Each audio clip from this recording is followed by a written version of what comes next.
So we'll play the documentary portions of it in a minute. But let me speak to Daniel Domelevo, who is a former Auditor General of our Republic. Hello, sir. Good morning. Welcome to the big issue. You've been following this, and given your professional eye, what immediately, came to you when all these matters started unfolding, and then the president's statement this week regarding the recommendations of the KPMG report? Yeah, good morning, and thank you for the opportunity. Let me say that I have been following the story, and what I can make out of it is illegality, and unprofessional behaviors. Let me explain. Starting from KPMG itself, I don't see why KPMG accepted to do the audit, because first and foremost, they provide services to GRA and MOF, as Manasseh has said. So they are conflicted, but let's put that conflict aside. That is not a big deal.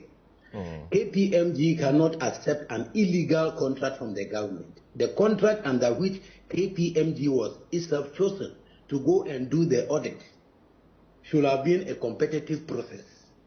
Have they shown us an approval from the Public Procurement Authority, which mandated the presidency to select them as a sole company? You remember when they were selected, I made a point that the presidency wanted us to believe that KPMG is, they use the word, the reputed firm. But then there are several auditing firms in the country. So if the KPMG's contract itself did not go through the public procurement process, that is, either it's a competitive tendering or they have approval from the Public Procurement Board, they themselves have entered into an illegal contract, which is unprofessional and unacceptable. Yeah, but we do not know whether that was done for now. It's a question we keep asking. But assuming it was done, then we are fine. But the point is that they've not exhibited any such letter from the PPA or any institution. Very well. Exactly. So it is necessary for us to know how KPMG themselves were contracted. That aside, there are state institutions that have that mandate or have mandate to do that. Under Clause 8 of Article 187, the Constitution provides that the President, on advice from the Council of State, may in the national interest request the Auditor General to conduct some audits. Why didn't this request go to the Auditor General? The request will have gone to the Auditor General because in case, or as it turns out to be, there are illegalities, breaches of the procurement law and the PFM Act. If these two were identified by the Auditor General, then the Auditor General could disallow the contract or disallow the expenditure and surcharge people. So a civil right arises from that. That mandate KPMG does not have. Then also, happily, I've heard that, and I've seen from the website of OSP, Office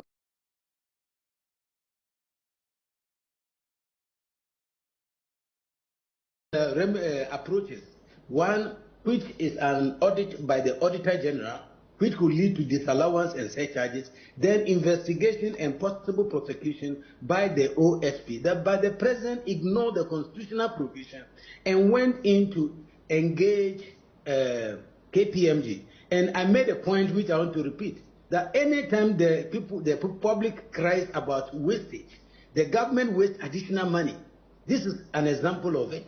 I don't think it was necessary or it was proper for them to come in. But let me come to the contract itself. But before you come to the contract, itself, you don't think government sometimes is in a difficult position? The government wants to do an investigation and he gives it to a state institution. We say the president will want to clear the people. That's why he gave it to this state institution.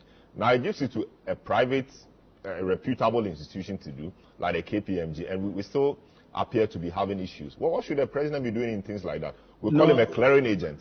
Now he wants to use another route, and we don't appear to be happy with it. No, the presidency and all of us are guided by the laws of the country. And I refer to Clause 8 of Article 187. And the Constitution provides that, you can read that, the President, on advice from the Council of State, may... I'm paraphrasing it. I'm not putting it verbatim. So there is a legal provision over there. But even if the president thinks that the Auditor General is not well placed to do such an audit, he should have gone through the public procurement processes. So they need to let us know. Yeah, so we don't know that now. So yes, it's part of the things we are requesting that government should let us know, president should let us know. Let's not sweep that under the carpet. Yes. Because we may be committing illegality, facing illegality. That's the point I'm making. So the presidency, it is good they come out and tell us which procurement process they use in contracting KPMG itself, because that is very important. Now, can I go to so now go into the contract itself now. Yes, the contract itself, unfortunately, I've not read the contract itself, and I've listened to Manasseh, and I've read the statement issued by the Director of Communication from the presidency. And interestingly, on 2 occasions, they referred to, first, if you look at the recommendations of KPMG as stated in the statement issued by the Office of the President, they recommended under, I think, number C, that the contract should comply with provisions of Section 33 of the PFMA, which, if you read it, it may not occur to you what they are referring to. Under Section 33(1) of the Public Financial Management Act, it provides that once a government institution is entering into a contract which is multi-year, that is beyond 1 financial year, that contract first must get the approval of the Minister of Finance and must go to Parliament also for approval. So it must be authorized by Parliament as well as the Minister of Finance. We are yet to see if the contract was subject. If no, it means that the contract itself was illegal. Two, we are talking about using the Public Procurement Act. And it is interesting to remember or know that between, I think, June and September 2017, they made 3 attempts to get approval from the Public Procurement Authority Board and failed. And yet they went ahead and now engaged SML as a subcontractor of, is it Blue Sea or Sea Blue or whatever it is, of another company. Blue Sea. Blue Sea. Is it Blue Sea or Sea Blue, whatever it is. West Blue, sorry, West Blue. West Blue, yes, West Blue. So they engaged through West Blue. So there again, I think there is a breach of procurement law. So interestingly, I read a release from SML, which says that they have now consolidated the contracts under the Public Procurement Authority or following Public Procurement Law. And I was like, you were able to consolidate illegal contracts? Well, we are yet to see that. So from my point of view, I think there were a lot of illegalities. And I am very happy that, and I went to the website of OSP, that is the Office of the Special Prosecutor, and it is one of the issues being investigated. I'm sure after his investigation, if there is the need to prosecute, then the details will come out. But about 2 weeks or 3 weeks ago, I asked the presidency to make the report available, so we can all read the report. So now that they have finished taking their position on the report, I think it is time to publish the report for all of us to read and see what is inside there. That's the call we are all making. But in terms of the procurement or alleged procurement breaches, paragraph 2 under the heading of findings in the president's statement says that, a portion of it says that following the change of leadership at the GRA, the new leadership sought to regularize the contracts with SML on 27th August 2020. And on the 27th August 2020, PPA ratified the procurement processes used to engage SML.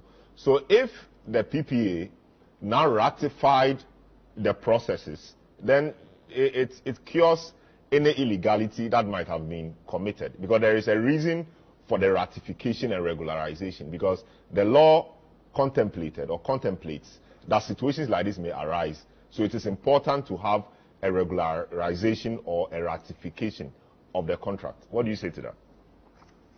Read, I think, Section 91. I don't remember. I'm just quoting from my head. Read Section 91 or 92 of the Public Procurement Act. The mandate to ratify contracts does not accrue to the PPA's board unless they do an investigation. And it is following the investigation before they can do ratification.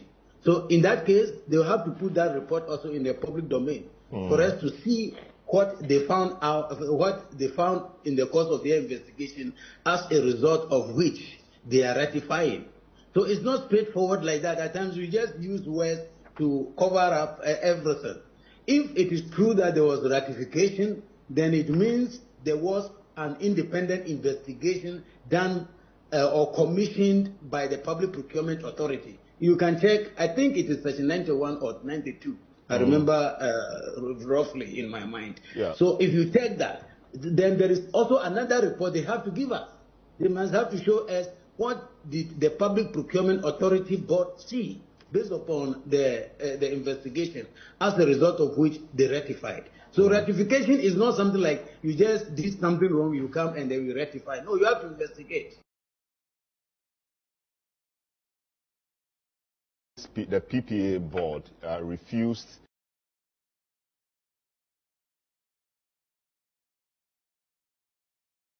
contract to SML on a number of occasions between June and September of 2019.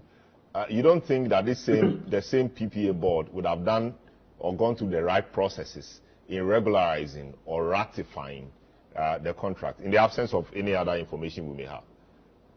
I don't think so, because just as you said, the leadership of GRA changed, and the new leadership wanted to do new things. It is possible the composition or the leadership of PPA might have also changed or something like that, as a result of which now they are accepted. So we cannot give them the benefit of the doubt. The evidence exists, so they should put it in the public domain for us to be able to answer that. But if they don't even put it in the public domain, I am happy that the OSP is investigating, and I'm sure the OSP will go into all that to see whether they actually ratified or they were just endorsing an illegality. Very well. So we are all calling for the report to be made public, but you have made two other calls that a report or a letter, authorizing the selection of KPMG should be made public if indeed there was any such letter from the PPA. You've also called for the investigative report on the regularization or ratification of the contract, after it was subcontracted to West Blue, etc., to be made available to the public. All right. Thank you so much, the Venerable Daniel Domelevo, former Auditor-General of... I'm in a meeting. Can I beg... All right, thank you. We are grateful. All right, so we will